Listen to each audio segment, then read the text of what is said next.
So hi, we know already that the thalamus and its functions. It's a key relay center in the brain and has a number of nuclei, anterior, ventral, a lot of things. But the hard part is like we know the individual functions of individual nuclei, but hard part is like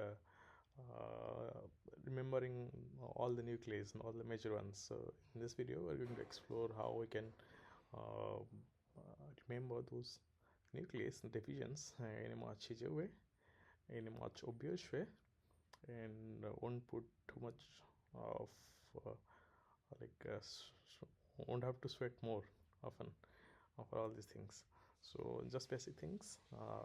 The anteronucleus, it's involved in memory and emotions, because it's connected to the limbic system. The ventral anterior one and the ventral lateral one, they are mostly they're motor centers. They receive input from the basal ganglia and cerebellum and project to motor cortex.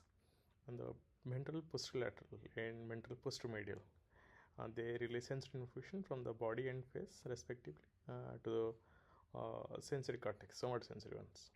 And the medial geniculate body processes auditory signal that is already known to all of us, and the lateral one, they relay the visual information. And the dorsomedial and the pulvinar one, they participate in the cognitive, emotional, and visual attention processes. So let's move on to the neuroanatomy, the individual divisions, how we can remember those names in a bit easier way. And that's it. That's the purpose of this video today. So this is two pictures from this one is from Wikipedia, and this is one from article, that is the references I provided down in the slide. And next, see, thalamus is mostly easy when we compare it to aircraft. On the door, in the passenger windows, they are on the lateral side. So anterior one, that is obvious, that is visible to everyone. And in the lateral, there is lateral dorsal, lateral P passenger, posterior, lateral posterior one. So we're done with the lateral nuclei, the lateral dorsal and lateral posterior one. And the internal medullary lamina, that is in red, that is here in the aircraft I just drawn a red line, Airbus. And above that, that is medial and median, and below that is lateral dorsal and lateral posterior. And now moving on to the next, the ventral one, the wing, it's V-shaped. So we'll learn about the ventral nuclei from the wing.